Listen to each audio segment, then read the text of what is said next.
Welcome to PC maker. दोस्तों आज है 14 फरवरी 2022 और 14 फरवरी 2022 से संबंधित बिहार करंट अफेयर्स और साथ ही राष्ट्रीय और अंतर्राष्ट्रीय घटनाओं से करंट अफेयर्स के जितने भी प्रश्न बनेंगे उन सभी प्रश्नों को विश्लेषण सहित मैं आपको इस वीडियो में बताऊंगा। ध्यान दीजिएगा, ये वीडियो आपके बिहार में आयोजित होने वाले आगामी सभी प्रतियोगी परीक्षा के दृष्टिकोण से महत्वपूर्ण है। वीडियो स्टार्ट करने से पहले हम चलते हैं, जो पिछले वीडियो मैंने आपसे प्रश्न पूछा था उसे देख लेते हैं। तो पिछले वीडियो का हमारा प्रश्न था कि हाल ही में बिहार के किस जिले से 150 साल पुरानी धूप घड़ी चोरी हो गई है। इस प्रश्न के बारे में कंप्लीट जानकारी मैंने आपको दिया था और आपको बताया था इसका राइट आंसर होगा ऑप्शन नंबर बी, अर्थात रोहतास इस प्रश्न का सही उत्तर होगा। और बिहार में जितनी परीक्षाएं आयोजित होने वाली वर्ष 2022 में, तो ऐसे परीक्षाओं के लिए हमारा एक पीडीएफ अभी हाल ही में लॉन्च हुआ है। इस पीडीएफ में जनवरी 2021 से दिसंबर 2021 तक के सारे बिहार स्पेशल करंट अफेयर्स का संग्रह है। 1000 से अधिक प्रश्न यहाँ पर आपको विश्लेषण सहित देखने को मिलेगा, जो भी आपकी सभी प्रतियोगी परीक्षा के लिए बहुत बहुत इंपॉर्टेंट है। इसका लिंक इस वीडियो के डिस्क्रिप्शन में, आप वहां पर जाकर इस पीडीएफ फाइल को डाउनलोड कर सकते हैं। चलते हैं यहाँ पर हम आज के इस वीडियो के पहले प्रश्न पे, लेकिन उससे पहले बता दूं कि जनवरी 2022 से संबंधित जो भी बिहार करंट अफेयर्स के प्रश्न हैं उसे वन लाइनर फॉर्मेट में वीडियो के माध्यम से चैनल पर अपलोड किया गया है। आप इस वीडियो को देख के यहाँ से बहुत सारी चीजें सीख सकते हैं। अब यहाँ पर हम चलेंगे आज के इस वीडियो के पहले प्रश्न पे। आज के इस वीडियो का हमारा पहला प्रश्न है कि हाल ही में बिहार का कौन सा जिला इंडिया पोस्ट पेमेंट बैंक में बचत खाता खोलने में शीर्ष स्थान पर रहा है। इस प्रश्न का हमारा राइट आंसर है ऑप्शन नंबर सी, यानी कि दरभंगा जिला इस मामले में शीर्ष पर रहा है। आपको विस्तार से इस प्रश्न के बारे में बता दूं कि हाल ही में इंडिया पोस्ट पेमेंट बैंक के अप्रैल 2021 से लेकर के जनवरी 2022 के रिपोर्ट के आंकड़े सामने आए हैं। यहाँ पे बल्कि रिपोर्ट में नहीं, यहाँ पे क्या होना चाहिए, रिपोर्ट के आंकड़े सामने आए हैं, जिसके आधार पर कह सकते हैं, जिसके तहत बिहार का दरभंगा जिला बचत खाता खोलने में शीर्ष स्थान पर रहा है। आपको यहाँ से ये ध्यान रखना, ये किस अवधि का डाटा है, तो अप्रैल 2021 से लेकर के जनवरी 2022 तक के जो कह सकते आंकड़े हैं, उसी के आधार पर यह रिपोर्ट जारी किया गया, जिसमें बिहार का दरभंगा जिला इंडिया पोस्ट पेमेंट बैंक में खाता खोलने में अव्वल स्थान पर रहा है। ऑप्शन नंबर सी यहाँ पर इस प्रश्न का राइट आंसर होगा। नेक्स्ट पॉइंट में हमने ये लिखा है कि रिपोर्ट के अनुसार 10 माह में दरभंगा में 1,14,394 बचत खाते लोगों ने खुलवाए। दूसरे स्थान पर इसमें मोतिहारी रहा तथा तीसरे स्थान पर मुजफ्फरपुर और चौथे स्थान पर मधुबनी रहा। तो इस प्रकार से प्रथम, द्वितीय, तृतीय और चतुर्थ वाले जो जिले हैं वो आप यहाँ से ध्यान रखेंगे। हमने यहाँ पे अगले पार्ट में लिखा कि वहीं सबसे कम खाता खुलवाए जाने वाले जिलों में अरवल का नाम शामिल है, यानी कि सबसे कम खाता जो खुलवाया गया, कह सकते हैं बिहार के अरवल जिले में खोला गया। और पटना जिले की अगर बात करें तो पटना जिले में 24,185 बचत खाता खोले गए। यहाँ पर इस प्रश्न से रिलेटेड और भी कई सारे पॉइंट है, हालांकि ये उतना इंपॉर्टेंट नहीं है, लेकिन फिर भी आपको जानकारी के लिए बता दूं कि करंट अकाउंट खोलने के मामले में हाजीपुर सबसे आगे रहा और इसके बाद समस्तीपुर, सीतामढ़ी, मुजफ्फरपुर और सुपौल का स्थान रहा, जबकि करंट अकाउंट खोलने के मामले में बक्सर अंतिम स्थान पर रहा। अब यहाँ पे देखिए, हम लोग चर्चा कर रहे हैं इस प्रश्न में दरभंगा जिले की, तो मैप पर सबसे पहले हम लोग दरभंगा की स्थिति को ढूंढेंगे कि बिहार वाले मैप पर दरभंगा कहाँ पर है। आप यहाँ पर सेंटर पर नजर डालिए, समस्तीपुर के बगल में ये आपका दरभंगा जिला है। दरभंगा जिला की हम बात करें कितने जिलों के साथ अपनी सीमा को साझा करता है, तो आप खुद यहाँ पर काउंट कर सकते हैं। हम यहाँ पर स्टार्ट करते हैं मधुबनी से, तो मधुबनी ये पहला जिला है, दूसरा होगा हमारा सीतामढ़ी, तीसरा होगा मुजफ्फरपुर, चौथा होगा समस्तीपुर, पांचवा होगा खगड़िया, छठा होगा सहरसा। तो कुल मिला के 6 ऐसे जिले हैं जो कि कह सकते हैं दरभंगा के साथ अपनी सीमा को साझा करता है। अब यहाँ पे ये सवाल उठता है कि बिहार में 9 प्रमंडल है, तो दरभंगा जिला किस प्रमंडल के अंतर्गत आता है। आपको बता दूं कि बिहार के 9 प्रमंडल में से दरभंगा भी एक प्रमंडल है, जिसका हेडक्वार्टर अर्थात मुख्यालय दरभंगा है और इसके अंतर्गत 3 जिले आते हैं। ये जिले हैं दरभंगा, मधुबनी और समस्तीपुर, यानी कि दरभंगा प्रमंडल में 3 जिले हैं, दरभंगा, मधुबनी और समस्तीपुर। तो इस प्रकार यहाँ से आपको ये भी ध्यान रखना है कि बिहार में 9 प्रमंडल तथा 38 जिले हैं। चूंकि यहाँ पर दरभंगा की बात है, तो दरभंगा के बारे में कई सारे इंपॉर्टेंट पॉइंट है जो कि मैंने ऑलरेडी आपको कई बार बताया है। एक बार रिवीजन के तौर पर आपको पुनः बता दूं कि बिहार का दूसरा एम्स दरभंगा में प्रस्तावित है। बिहार का अर्थात राज्य का दूसरा तारामंडल का जो निर्माण किया जाएगा, ये कह सकते हैं दरभंगा में किया जाएगा। और पटना के बाद जो राज्य का दूसरा सबसे बड़ा एजुकेशन हब है, ये दरभंगा है। और भी कई सारे पॉइंट है जो कि दरभंगा से रिलेटेड आपको याद रखना है। चलते हैं अगले दूसरे प्रश्न पे। ये दूसरा प्रश्न है कि हाल ही में बिहार की किस यूनिवर्सिटी को केंद्र सरकार ने डिस्ट्रिक्ट ग्रीन चैंपियन अवार्ड से सम्मानित किया है। बिहार करंट अफेयर्स के दृष्टिकोण से बहुत महत्वपूर्ण है। इस प्रश्न का हमारा राइट आंसर है ऑप्शन नंबर बी, अर्थात central university of south Bihar. आपको बता दूं कि दक्षिण बिहार केंद्रीय विश्वविद्यालय भारत के बिहार राज्य में स्थित एक केंद्रीय विश्वविद्यालय है, जिसे हाल ही में डिस्ट्रिक्ट ग्रीन चैंपियन अवार्ड से सम्मानित किया गया है। और यहाँ पे अगर हम बात करें इस यूनिवर्सिटी की, तो आपको ध्यान रखना इसकी स्थापना वर्ष 2014 में हुई थी और यह विश्वविद्यालय बिहार के गया जिले में स्थित है। आपको ये ध्यान रखना अभी हाल ही में central university of south Bihar को डिस्ट्रिक्ट ग्रीन चैंपियन अवार्ड से सम्मानित किया गया है भारत सरकार के द्वारा। राइट आंसर होगा ऑप्शन नंबर बी। यहाँ से आपके प्रश्न इस प्रकार से बनेंगे, ये किस जिले से संबंधित है या फिर इसकी स्थापना कब हुई थी। यहाँ पे दोनों चीजें हमने लिख लिया है। अगला होगा हमारा तीसरा प्रश्न। ये तीसरा प्रश्न है कि हाल ही में बिहार के मुख्यमंत्री द्वारा किस जिले में घोरघट पुल का उद्घाटन किया गया। इसका राइट आंसर है ऑप्शन नंबर ए, यानी कि भागलपुर जिले में कह सकते हैं इसका उद्घाटन किया गया है। आपको इस प्रश्न के बारे में बता दूं कि भागलपुर के निकट स्थित घोरघट पुल वर्ष 2007 में क्षतिग्रस्त हो गया था। अब पुनः 14 वर्ष के पश्चात वर्ष 2022 में इसका क्षतिग्रस्त काम पूरा किया गया और इस पुल का उद्घाटन हाल ही में मुख्यमंत्री नीतीश कुमार द्वारा किया गया है। ये आप यहाँ से ध्यान रखें, घोरघट पुल का जो संबंध है ये बिहार के भागलपुर जिले से संबंधित है। इस तरह के भी प्रश्न आपसे एग्जाम में पूछे जा सकते हैं। अब यहाँ पे देखिए भागलपुर की बात है तो एक पॉइंट मैं आपको बहुत इंपॉर्टेंट बताने वाला हूँ। तो ये पॉइंट यहाँ पर आगे आप देख सकते हैं कि हाल ही में दूसरा पक्षी महोत्सव कलरव भागलपुर में आयोजित किया जाएगा। जबकि यहाँ पे अगर हम बात करें पहले पक्षी महोत्सव की, तो जबकि पहला पक्षी महोत्सव करलव जमुई में आयोजित किया गया था। पक्षी महोत्सव करलव कहा जाता है इसे, ये ध्यान रखेगा। और इसी नाम से कह सकते हैं पक्षी महोत्सव बिहार में मनाया जा रहा है। तो ये दूसरा भी हाल ही में जो आयोजित किया जाएगा ये बिहार के भागलपुर जिले के कदवा में आयोजित किया जाएगा। लेकिन पहला जो हुआ था ये जमुई के नागिन नकटी में आयोजित हुआ था। ये भी आपको यहाँ से ध्यान रखना है। अब चलेंगे हम यहाँ पर आज के चौथे प्रश्न पे। ये चौथा प्रश्न है कि हाल ही में जारी लोकतंत्र सूचकांक 2021 में भारत कौन से स्थान पर रहा है। इस सूचकांक के आधार पर हम भारत की बात करें, भारत के दृष्टिकोण से देखें तो इसका राइट आंसर होगा 46वें स्थान पर भारत रहा है। आपको विस्तार से इस प्रश्न के बारे में बता दूं कि हाल ही में ब्लूमबर्ग द्वारा लोकतंत्र सूचकांक 2021 जारी की गई और इसमें भारत 46वें स्थान पर रहा है। डिटेल जानकारी यहाँ पर लिखी गई। लोकतांत्रिक सूचकांक 2021 के रिपोर्ट में 167 लोकतांत्रिक देशों में से केवल 21 देशों को ही पूर्ण लोकतंत्र वाला देश माना गया है। ये जो ब्लूमबर्ग के द्वारा लोकतंत्र सूचकांक 2021 जारी किया गया, इसमें 167 लोकतांत्रिक देशों की सूची में केवल 21 देशों को ही पूर्ण लोकतंत्र वाला देश माना गया है। ये यहाँ से ध्यान रखेगा। अब यहाँ पर इस रैंकिंग से रिलेटेड एक पॉइंट है कि इस सूची में नॉर्वे, फिनलैंड और न्यूजीलैंड क्रमशः पहले, दूसरे व तीसरे स्थान पर है। यानी कि पहले स्थान पर है नॉर्वे, दूसरे पे है फिनलैंड और तीसरे पे है न्यूजीलैंड। वहीं पे अगर हम बात करें अफगानिस्तान, म्यांमार और उत्तरी कोरिया की, तो ये सबसे कम लोकतांत्रिक व्यवस्था वाले देश माने गए हैं इस रिपोर्ट के आधार पर। ये तमाम चीजें यहाँ से आपको अपनी कॉपी में नोट करना है। अगर आप डेडिकेटेड तरह से बिहार में आयोजित होने वाले किसी भी प्रतियोगी परीक्षा की तैयारी में लगे हैं तो हमारे साथ बने रहें, आपकी तैयारी बेस्ट क्वालिटी की होगी। ये सारे मटेरियल आप यहाँ से अपनी कॉपी में नोट कीजिए। अगर नोट नहीं कर सकते हैं तो इसका व्यवस्था बीपीएससी मेकर ऐप पर है। प्ले स्टोर से बीपीएससी मेकर ऐप को डाउनलोड कीजिए, वहां पर आपको तमाम मटेरियल मिल जाएंगे। जो हमारा ऑनलाइन टेस्ट सीरीज चल रहा है तो वहां भी इसका आप लोग इसमें पार्टिसिपेट करके अपनी तैयारी का सही तरीके से आंकलन कर पाएंगे। तो जल्दी से बीपीएससी मेकर ऐप को डाउनलोड कीजिए। इसकी कंप्लीट जानकारी आपको इस वीडियो के अंत में दूंगा कि इस एप्लीकेशन पे आपको क्या क्या चीजें मिलने वाली है। ठीक है, तो इस वीडियो के साथ बने रहें। हमारा अगला होगा यहाँ पर पांचवा प्रश्न। ये प्रश्न है कि हाल ही में स्वतंत्रता सेनानी तिलका मांझी की 272वीं जयंती कब मनाई गई है। बहुत इंपॉर्टेंट है। इस प्रश्न का हमारा राइट आंसर है ऑप्शन नंबर बी, अर्थात 11 फरवरी को स्वतंत्रता सेनानी तिलका मांझी की 272वीं जयंती अभी हाल ही में मनाई गई है। आपको इस प्रश्न के बारे में बता दूं कि हाल ही में महान स्वतंत्रता सेनानी तिलका मांझी की 272वीं जयंती 11 फरवरी 2022 को मनाई गई है और उन्होंने आदिवासियों को एक सेना में संगठित किया और 1784 में अंग्रेजों के खिलाफ प्रसिद्ध संथाल हुल का नेतृत्व किया था। यानी कि आदिवासी संगठित जो क्षेत्र थे, इन्होंने क्या किया, तिलका मांझी ने मतलब सारे लोगों को एक सेना में संगठित किया ताकि अंग्रेजों का डटकर मुकाबला किया जा सके। अंग्रेजों का मतलब जो कह सकते हैं वर्चस्व था, मतलब आदिवासी बहुल इलाके में, मतलब उनकी कह सकते हैं जो संस्कृति थी, जो सभ्यता थी, उनको मतलब कह सकते हैं एक तरह से ठेस पहुंच रहा था। इसी दिशा में मतलब ये युद्ध किया गया था। और भी कई सारे डिटेल नॉलेज हैं जो कि आप इसे पढ़ेंगे। हालांकि इससे संबंधित मैंने वीडियो चैनल पर अपलोड भी किया है, मेन से रिलेटेड, वो भी आप उसे देख सकते हैं। वहां पर डिटेल जानकारी आपको मिल जाएगी। यहाँ पर हमने आगे लिखा कि इस दौरान, यानी कि जो मतलब सेना संगठित किया था 1784 में, तो इसी दौरान की कुछ घटना है जो यहाँ पर आगे लिखा गया है। इस दौरान उन्होंने ईस्ट इंडिया कंपनी के प्रशासक ऑगस्टस क्लीवलैंड पर हमला करके उन्हें गंभीर रूप से घायल कर दिया था।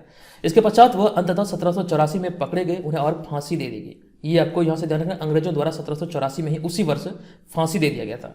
तो ये तमाम चीजें यहाँ से आपको याद रखना है। हालांकि इससे संबंधित और भी कई सारे पॉइंट हैं जो कि आपको एग्जाम में पूछे जाएंगे। संथाल विद्रोह हो गया, खास करके कह सकते हैं तिलका मांझी से रिलेटेड कई सारे पॉइंट बीपीएससी जैसी परीक्षाओं में पूछे जाते हैं।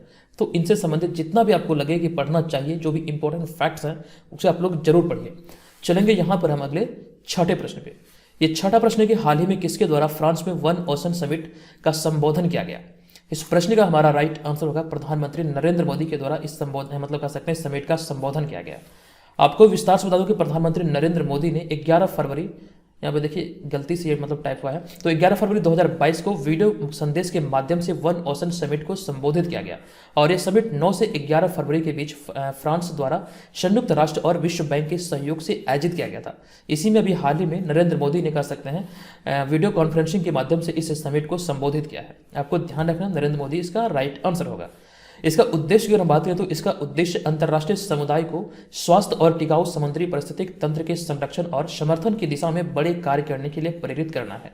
यानी कि कहने का तात्पर्य यहाँ पर यह है कि इस समिट यानी कह सकते हैं ओशन समिट जब हाल ही में आयोजित हुआ 9 से 11 फरवरी को, तो यहाँ से आपको ये ध्यान रखना है इसका उद्देश्य अंतर्राष्ट्रीय समुदाय को यानी कि अंतर्राष्ट्रीय स्तर पर स्वास्थ्य और टिकाऊ समुद्री पारिस्थितिक तंत्र को एक तरह से कह सकते हैं संरक्षण प्रदान करना और इसका समर्थन देना है। इसी दिशा में कह सकते हैं ये कार्य को मतलब किया जा रहा है और इसको लेकर अभी हाल ही में एक बैठक आयोजित हुआ था। आपको ये ध्यान रखना है फ्रांस द्वारा संयुक्त राष्ट्र और विश्व बैंक के सहयोग से ये आयोजित किया गया। चलते हैं अगले 7वें प्रश्न पे। हमारा 7वां प्रश्न है कि हाल ही में किस क्रिकेटर को ESPN क्रिक इन्फो अवार्ड 2022 में कैप्टन ऑफ द ईयर चुना गया है। बहुत इंपॉर्टेंट प्रश्न हो सकता है। इस प्रश्न का हमारा राइट आंसर होगा ऑप्शन नंबर सी, अर्थात केन विलियमसन इस प्रश्न का राइट आंसर होगा। आपको इस प्रश्न पर बता दूं कि हाल ही में न्यूजीलैंड के कप्तान केन विलियमसन को 15वें वार्षिक ESPN क्रिक इन्फो अवार्ड 2022 में कैप्टन ऑफ द ईयर चुना गया है। आप यहां पर न्यूजीलैंड के कप्तान केन विलियमसन को देख सकते हैं। आपको ध्यान रखना है इन्हें अभी हाल ही में ESPN क्रिक इन्फो अवार्ड 2022 में कैप्टन ऑफ द ईयर चुना गया है। अब यहाँ पर देखिए क्रिकेट की बात आई है तो क्रिकेट की जो सर्वोच्च संस्था है यह है आईसीसी के बारे में कई बार आपसे एग्जाम में प्रश्न बने हैं। आईसीसी का जो फुल फॉर्म होता है ये होता है इंटरनेशनल क्रिकेट काउंसिल, ये ध्यान रखें। और आईसीसी के अगर हम सिद्धांत की बात करें तो इसका सिद्धांत है अच्छाई के लिए क्रिकेट। आईसीसी की स्थापना 15 जून 1909 को हुआ था और इसका मुख्यालय दुबई संयुक्त अरब अमीरात में है। वर्तमान में आईसीसी के 106 देश सदस्य हैं। आधिकारिक भाषा है अंग्रेजी और वर्तमान में आईसीसी के जो चेयरमैन है यह ग्रेग बार्कले जो कि न्यूजीलैंड के हैं और आईसीसी के वर्तमान सीईओ हैं जोफ एर्लाडिस और ये ऑस्ट्रेलिया के हैं। इनसे पहले आईसीसी के जो सीईओ थे मनु साहनी थे जो कि भारत के थे। मनु साहनी के इस्तीफा के बाद अभी हाल ही में जोफ एर्लाडिस को कह सकते हैं आईसीसी का सीईओ नियुक्त किया गया है और ये ऑस्ट्रेलिया के हैं। अगला होगा यहाँ पर हमारा 8वां प्रश्न। यह प्रश्न के हाल ही में मद्रास उच्च न्यायालय के मुख्य न्यायाधीश कौन बने हैं। संयुक्त होगा हमारा ऑप्शन नंबर डी यानी कि मुनीश्वर नाथ भंडारी इस प्रश्न का राइट आंसर होगा। आप यहाँ पर मुनीश्वर नाथ भंडारी को इस इमेज में भी देख सकते हैं। आपको बता दूं कि हाल ही में न्यायाधीश मुनीश्वर नाथ भंडारी को मद्रास उच्च न्यायालय का मुख्य न्यायाधीश नियुक्त किया गया है। अब यहाँ पर देखिए इसमें कुछ पॉइंट है इसी प्रश्न से रिलेटेड।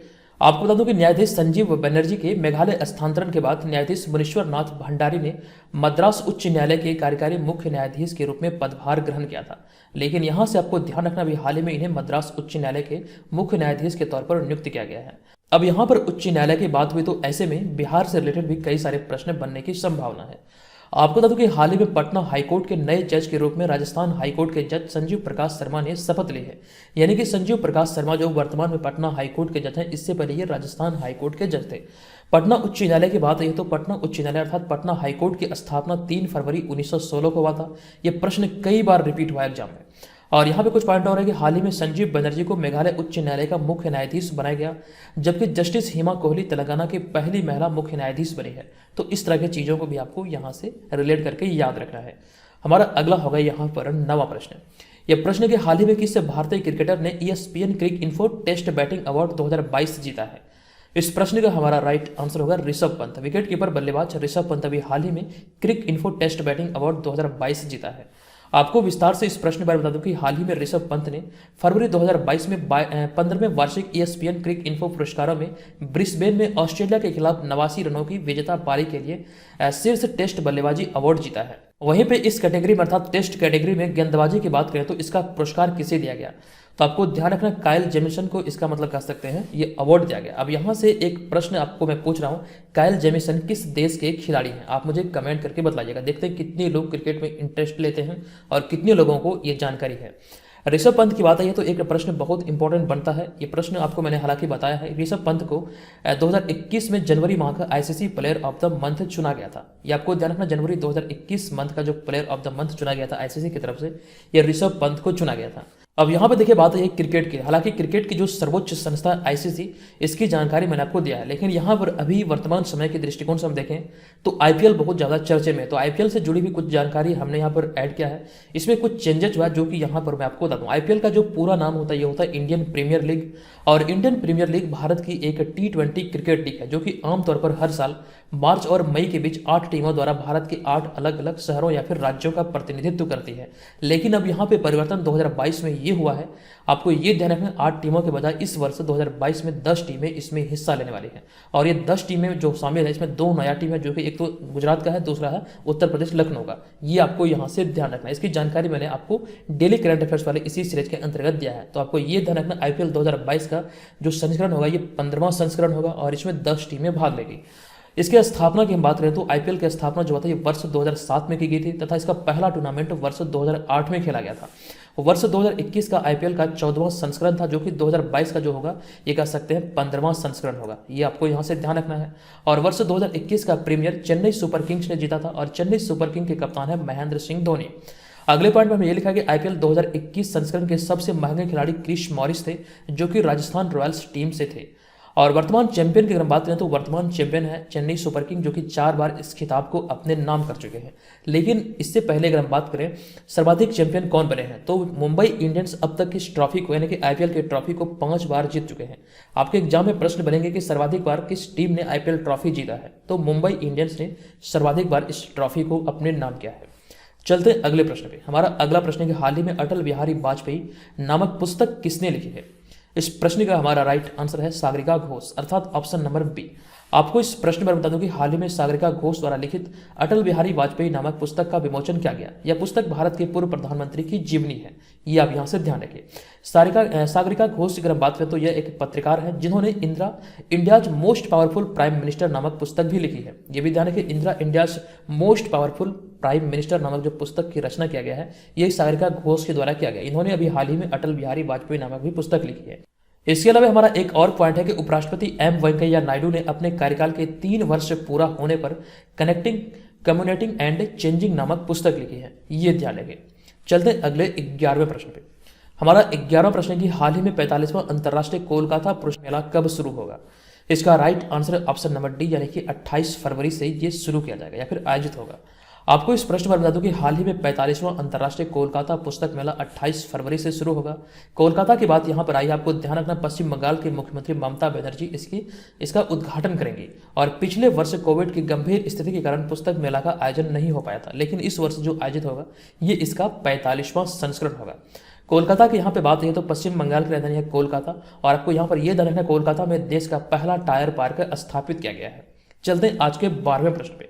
ये 12वां प्रश्न है कि हाल ही में टाटा सन्स का चेयरमैन किसे नियुक्त किया गया है। राइट आंसर है ऑप्शन नंबर बी यानी कि एन चंद्रशेखरन। आपको बता दूं कि हाल ही में एन चंद्रशेखरन को फिर से टाटा सन्स का चेयरमैन नियुक्त किया गया है। वह अगले 5 वर्ष तक इस पद पर बने रहेंगे। हालांकि वर्ष 2016 में टाटा सन्स के बोर्ड में वे शामिल हुए और 2017 में अध्यक्ष के रूप में पदभार संभाला था। लेकिन अभी हाल ही में इन्हें कह सकते हैं एन चंद्रशेखरन को टाटा सन्स का चेयरमैन नियुक्त किया गया है। अगला पॉइंट हमारा यहाँ पर यह है कि हाल ही में शुक्ला मिस्त्री इंडियन ऑयल कॉर्पोरेशन के बोर्ड में पहली महिला अधीक्षक बनी है। इसकी जानकारी मैंने आपको कुछ दिन पहले डिटेल में दिया था।